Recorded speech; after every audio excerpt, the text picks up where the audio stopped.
The town of Willow's Hollow sat at the edge of nowhere, a place where fog hung like a memory and the trees seemed to lean in close, listening. People rarely passed through, and those who did never stayed long enough to ask questions. Everyone knew the stories, though no one dared speak them after sundown. They said there was a house at the end of the dirt road, older than the town itself, where a girl lived who called her husband Papa. Her name was Elsie. She was small, pale, and quiet, with eyes that looked too old for her face, eyes that had seen things she shouldn't have. No one remembered her being born. She simply appeared one winter morning, holding the hand of a man who claimed to be her father. They lived together in that rotting farmhouse, behind boarded windows and a gate chained shut. Sometimes the man could be seen in town, buying supplies with a trembling hand and eyes that darted like a hunted animal's. But the girl, she never came close. On the rare nights when the wind carried sound from the hills, people swore they heard laughter, a child's voice, followed by a deeper one. It wasn't happy laughter. It was the kind that made your stomach twist, the kind that made dogs whimper and hide. And when the laughter stopped, there would be singing, soft, almost tender, a lullaby from a father to his daughter. Until one day, that same lullaby was heard again, but it ended in a scream. That was the night the girl became a bride. The town of Willow's Hollow had always been a place untouched by time, buried deep within rolling hills and shadowed forests that blocked both sunlight and salvation. Its roads were little more than dirt paths carved by generations of weary feet, and its people clung to silence as though words themselves could summon the things they feared. Outsiders rarely stumbled upon it, and when they did, they left quickly, unsettled by the way the air seemed thicker there, heavy with secrets and something older than memory. In this forgotten corner of the world stood houses built by hand a century ago, their wood warped and grey, their windows dark. The church bell hadn't rung in years, and the graveyard beside it grew wild with tangled weeds that hid the names of the dead. Whispers drifted through the town like wind through the trees, soft but constant, all centered on one name, the girl who was said to be born from the same blood. Her family's house stood at the farthest edge of the valley, where even birds avoided the trees and the ground sank with every step. No one remembered when the house was first built, though the oldest men swore it had been there before their grandfathers were born. It leaned now, tired and sagging, its porch swallowed by vines. At night, its windows glowed faintly, like eyes peering out through the dark. The locals called the place cursed, but not because of ghosts or hauntings. They said something wrong had taken root there long ago, something that grew in flesh instead of soil. Families in Willow's Hollow were all bound by old bloodlines, but none like the one that lived in that house. It was said they didn't marry outside, didn't trust outsiders, didn't believe the rules of nature applied to them. Children born there came out looking more and more alike, as if the blood had folded in on itself. Some said that was how the girl came to be, a child with no real beginning, no mother anyone could name. People avoided that dirt road at night.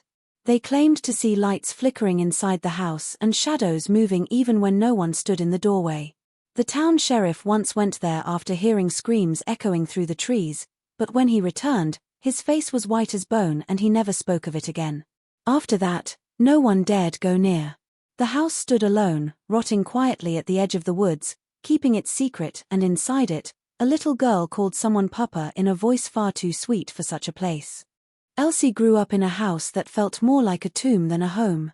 The air inside was always damp, filled with the scent of old wood and something faintly metallic, like rust or dried blood.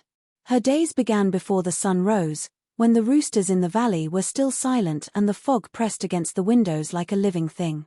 She would wake to the sound of heavy boots moving downstairs and the creak of floorboards that moaned beneath her papa's weight. He was a man of few words, broad-shouldered but bent from years of labor, his skin weathered and pale, his eyes sharp and watchful. He called her his little blessing, and when he said it, there was love in his tone, but something else too, something possessive and wrong, like he was talking about something that belonged to him entirely.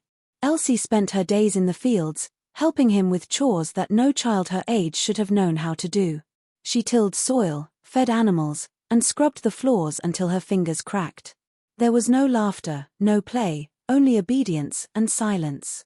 The only other voices she heard came from the woods, whispers she told herself were wind, even when they called her name. Papa warned her never to wander beyond the fence, saying the world outside was full of sickness and evil.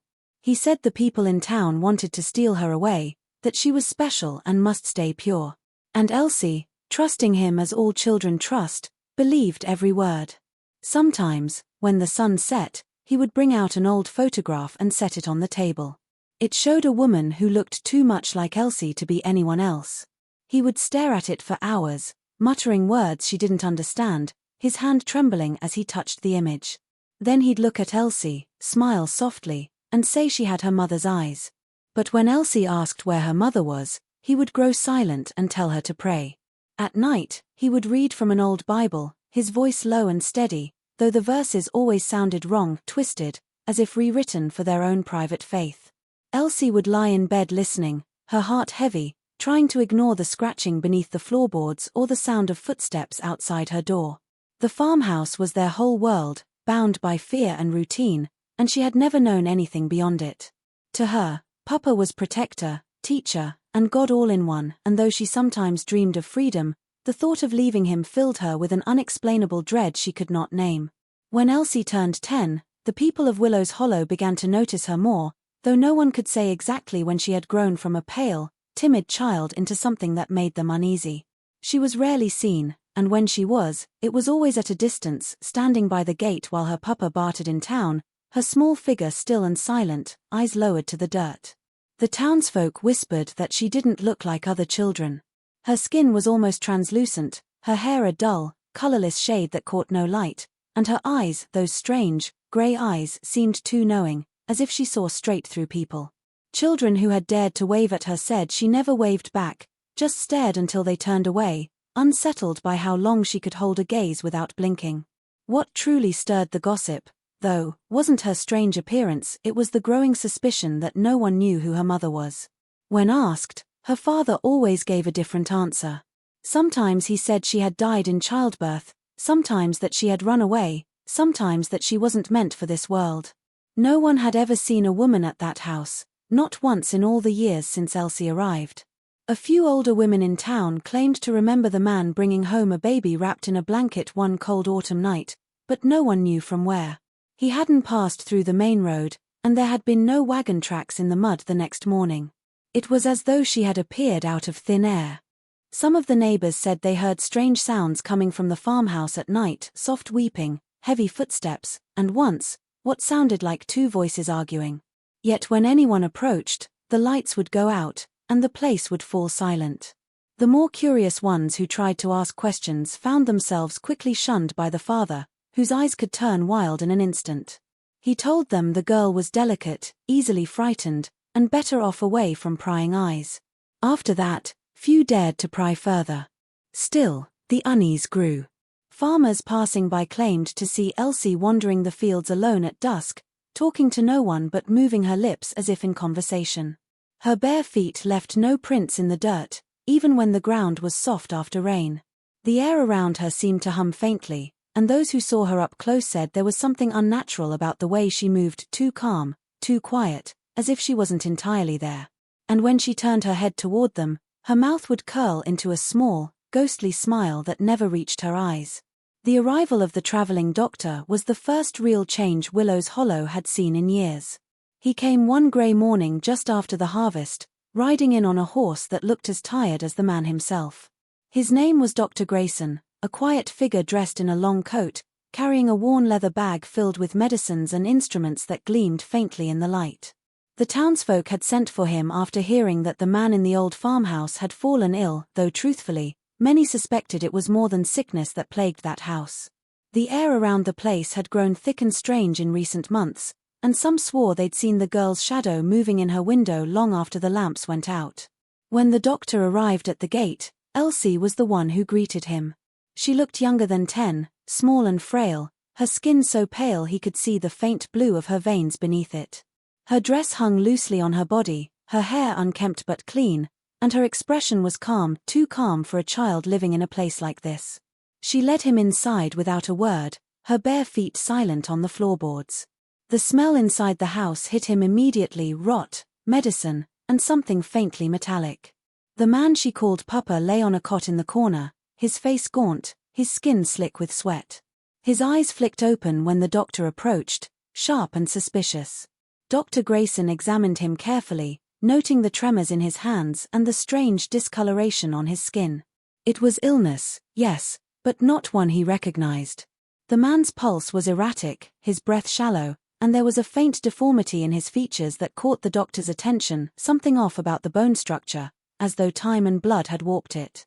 He asked about family history, but the man turned his face away and muttered that the bloodline is pure, and that's all that matters. When the doctor pressed, Elsie began to hum softly from the corner, a tune that silenced the room. As the doctor looked at her, he felt a coldness crawl up his spine. Her eyes were fixed on him, expressionless, but there was intelligence there and a familiarity he couldn't place. He noticed how her features echoed the man's, almost perfectly. It was not resemblance, it was replication. When he asked about her mother, the man's voice cracked like thunder, warning him to leave well enough alone. The doctor left that night shaken, his mind turning over the same thought again and again, that something in that house was deeply, fundamentally wrong, something that no medicine could cure. By the time Elsie reached 13, the change in her face was impossible to ignore. The once soft and childlike features had begun to sharpen, taking on the same weary, hollow structure as the man she called Papa. Her cheekbones seemed carved from the same bone, her jaw carrying that peculiar angle that made their resemblance feel unnatural. It wasn't the kind of likeness that came from parent to child, it was as though the same face was growing again, reborn in smaller form. People in town noticed it too, those few who dared to glance her way when she came with her father for supplies. They whispered quietly that she was starting to look like him more every day, the same eyes, the same mouth, the same coldness hidden beneath their smiles. But it wasn't only her resemblance to him that unsettled people, it was how she had begun to mirror his habits. She spoke with his same measured tone, mimicking the cadence of his words as though she had learned to be him rather than herself. When she walked, her steps matched his exactly, even the limp he had developed after years of work. If he coughed, she did too. If he paused to listen to something in the wind, so did she. It was as if the house itself was teaching her to become his reflection, molding her into something he could not bear to lose. One evening, as the last light of day bled through the cracks in the shutters, Elsie wandered out behind the farmhouse to the overgrown field where a single gravestone leaned among the weeds. The stone was old and worn smooth by rain, its name nearly erased, but faintly visible beneath moss were the letters of a woman's name, one that matched the surname her father carried. She ran her fingers over it, tracing the faded engraving, and felt a strange pull in her chest. When she asked her father later that night who was buried there, he froze mid-motion, his hand gripping the table until the wood creaked. He told her never to go there again, that the dead should be left buried. But as he spoke, his eyes were glassy and distant, fixed on something only he could see. From that night on, Elsie began to dream of the woman beneath the soil. She saw her face clearly in her sleep, and it was her own, only older. Sometimes she woke to find the window open, the curtains moving with the breath of the night air, and the faint sound of someone humming outside. She'd press her face to the glass and see a figure standing by the grave, motionless, watching. When she told her father, he said it was only her imagination, but his voice trembled as he said it, and his hands wouldn't stop shaking. The truth about Elsie's family began to surface slowly, like bones rising through wet soil after a storm. It started when old Mrs. Harrow, the midwife who had delivered most of the town's children, fell ill and began to speak more freely than she ever had before. She told the preacher that the blood in that family was too thick, that it had been folding in on itself for generations. The preacher, half believing and half afraid, looked through the church's faded birth records and found something that made his hands tremble. Names repeated over and over, dates overlapping in ways that didn't make sense, marriages between cousins and uncles and nieces, the same surnames circling endlessly like a curse that refused to end. There were no outsiders in those records, no new names added for nearly 100 years. It was a closed circle, feeding itself. When the townsfolk learned of it, the whispers became darker. Some said that was why the family rarely came into town, why their children always looked strange, eyes too far apart, fingers too long, voices that didn't sound quite right. A few recalled seeing babies that didn't survive long after birth, buried quickly behind the house with no priest present. Others said that the family believed their blood was sacred, that by keeping it pure, they were preserving something ancient and divine. No one dared challenge them. People who had once gone up to that farmhouse to offer help never came again, saying the land itself seemed sick, the soil grey and dry even after rain. Elsie's father was the last of his line, the only one left after years of deaths that no one could properly explain. The others had wasted away, their minds slipping first, then their bodies. He often muttered that the blood must stay whole, words Elsie didn't yet understand. She sometimes heard him at night, pacing the hall, whispering names she didn't know, names that made her feel cold to hear. When she looked in the cracked mirror one morning, she thought she saw another face behind hers, a woman's face, her features twisted and familiar. The reflection lingered a moment too long, even after she blinked. Rumors spread that the family had gone too far, that the generations had tangled until nature itself began to rebel. Children born too weak to live, adults who lost their minds, strange markings on their skin like bruises that never faded. And yet, through it all, the man continued to insist that they were chosen, that theirs was the blood of purity, untouched by the sins of outsiders. In truth, that blood had become its own poison, and Elsie was its final creation. When Elsie turned 14, the valley fell into an uneasy stillness. The fog seemed to linger longer than usual, and the forest around the farmhouse grew so dense that even the wind avoided passing through. People in Willow's Hollow hadn't seen the girl in months, though some swore they heard strange music drifting down from the hill at night, a slow, haunting melody played on an old violin that once belonged to her father. Then one morning, he came into town wearing his best coat, his hair slicked back, and his eyes shining with a feverish kind of pride. He told the shopkeeper, loud enough for everyone to hear, that his daughter was to be wed before the next full moon. The man laughed nervously, thinking it was a poor joke, until he realized the father was not smiling. "She's grown now," he said. "The blood will continue, as it always has. She's the only one pure enough to keep it alive." Word spread fast, twisting through the town like wildfire. Some claimed he'd gone mad, that the years of isolation had finally cracked his mind. Others said it wasn't madness at all, but devotion, a kind of dark faith passed down through generations. They said it had happened before, that one of his ancestors had taken his own daughter as wife to keep the bloodline untainted. No one dared confront him. The last man who had tried to meddle in that family's affairs had vanished one night, his horse found wandering near the river with its reins cut clean through. So, the townspeople did what they always did when faced with horror, they turned away and prayed it would stay in the hills. Back at the farmhouse, preparations began. Elsie moved through the rooms like a ghost, her face pale, her eyes distant. Her father spoke of the wedding as though it were a holy ritual, a sacred duty. He brought out a white dress that had belonged to her mother, yellowed and moth-eaten with age, and laid it across the bed. "You were made for this," he whispered, his hand trembling as he brushed her hair from her face.